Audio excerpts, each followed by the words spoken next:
안녕하세요. 8년차 주재원 노마드 엔지니어 잔마왕입니다. 오늘은 중국과 폴란드에서 지내는 동안 느낀 식도락 문화에 대해서 알아보도록 하겠습니다. 사람이 살아가는 데 있어 가장 큰 즐거움 중의 하나가 먹거리, 즉 식도락이라고도 할 수 있을 텐데요. 중국과 폴란드 생활을 하면서 먹거리에 대한 생각 중 공통적인 점 하나는 중국도 폴란드도 한국에 비해서는 식자재 값이 상당히 저렴하다는 특징이었습니다.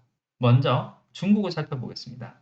확실히 중국은 다양한 음식이 있고 음식 문화가 있어서 많은 즐거움을 느낄 수 있습니다. 특히 지역에 따라 지방색이 꽤나 다른 음식들은 다양한 맛을 느껴볼 기회를 제공하고 먹는 즐거움을 제공합니다. 다만 한국에 비해서 강한 향신료가 많아서 처음에 적응이 필요한 음식이 좀 있을 수 있다는 점, 그 정도는 유의하면 좋을 것 같습니다. 가장 한국인이 잘 적응하는 음식 중에 하나가 매운맛으로 유명한 사천식 음식들 있겠습니다. 마파두부라던가 요즘 인기를 끌고 있는 허거, 사천식 허거 같은 경우가 이 대표적인 예라고 할 수 있겠습니다.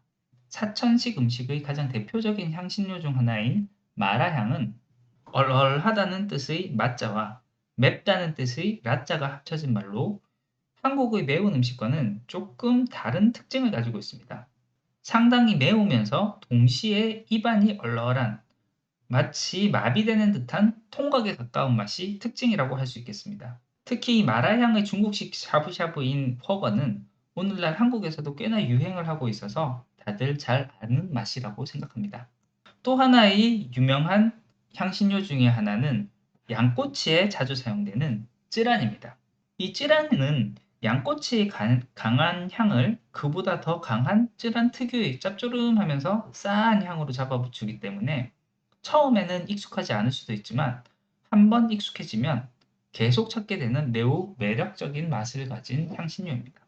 중국의 향신료 중에서 가장 한국인에게 호, 불호가 갈리는 음식, 아니, 보다 정확하게는 호보다는 불호가 많은 것으로 알려진 향신료는 고수 또는 중국어로 표현했을 때 샹차이가 있습니다.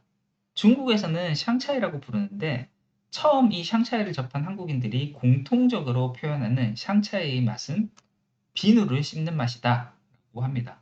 손의 기름기를 씻어내는 비누의 느낌이 이 샹차이에서 느껴져서 그런지 모르겠지만 처음에 익숙해지기는 상당히 어렵지만 또 사람에 따라서는 중국 주재원 4년의 기간 동안 끝까지 익숙해지지 못하는 향신료이기도 하지만 한번 익숙해지면 기름진 음식을 먹을 때 가끔 한 번씩 생각나곤 하는 향신료가 또한 이 샹차이 되겠습니다.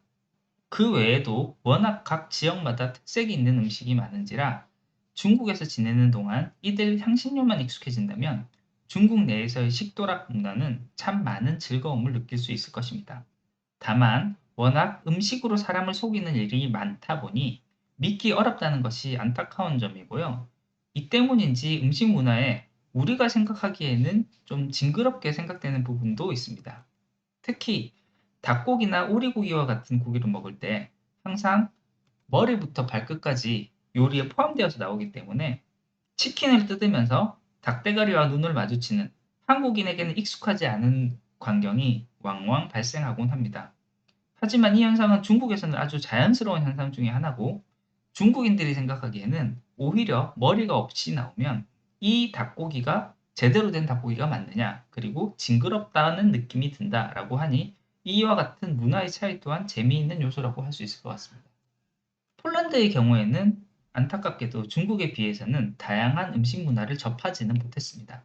어쩌면 이는 제가 이곳 폴란드로 온 현재의 시점이 코로나라는 특수 환경이기 때문에 다양한 맛을 접할 수 있는 기회를 얻지 못해서 그럴 수도 있겠지만 기본적으로 식도락 문화가 그렇게 많이 발달한 나라는 아닌 것 같습니다.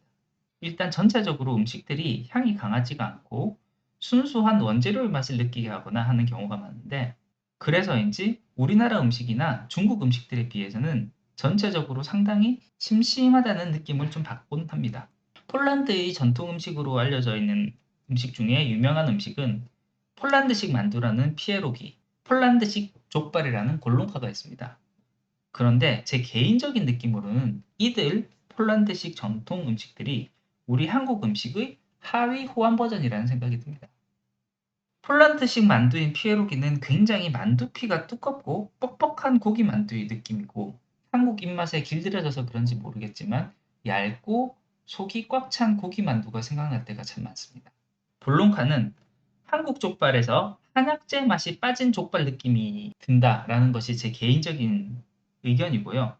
그렇다 보니 한국 음식에 길들여져 있는 우리 입장에서는 좀 심심한 느낌이 들 수밖에 없는 것 같습니다. 아마도 이와 같이 향신료가 강하지 않은 부분 또한 전체적으로 폴란드 음식이 심심하다는 느낌을 받게 하는데 큰 역할을 하고 있는 것 같습니다. 그에 비해 이곳 폴란드에서만 누릴 수 있는 특권이라면 특권이라고 할 수 있는 요소도 있습니다. 우선 그 첫 번째로 바베큐를 한국에서보다 훨씬 자유롭게 먹을 수가 있습니다. 한국에서의 경우라면 큰맘 먹고 어딘가로 캠핑을 가서야 숯불에 고기를 야외에서 구워 먹는 바베큐 분위기를 느낄 수 있을 텐데 이곳 폴란드에서는 우리 집 앞마당 잔디밭에서 비교적 쉽게 고기를 구워 먹을 수 있기 때문에 이런 점은 한국에 비해서 기분 좋게 즐길 수 있는 식도락 문화라고 할 수 있겠습니다.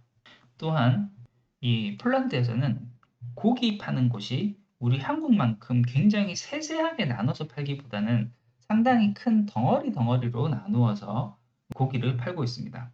그래서 저희 가족 같은 경우는 고기를 보는 눈이 없다 보니 이와 같은 고기를 잘 고르지는 못하지만 실제 고기 보는 눈이 있으신 분들의 경우에는 고기가 마트에 들어오는 날 마트를 가면 고기 들어오기가 무섭게 아주 좋은 부위의 고기만 골라서 아주 싼 값에 원 없이 사올 수 있다고 하니 역시 사람은 공부를 하고 배워야 하는 존재인가 봅니다.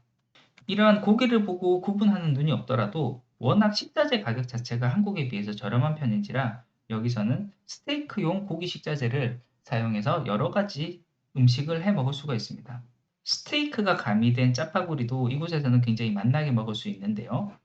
폴란드의 짜파구리 식재료 값으로 따져보면요. 오히려 짜파구리의 값이 스테이크 값보다 훨씬 비싸다는 주재료가 부재료보다 비싸다는 지극히 바람직한 현상을 따르게 된다는 점. 그런 점이 또 있고요. 그 외에 저희 가족이 가장 좋아하는 음식 중에 하나는 스테이크 미역국입니다.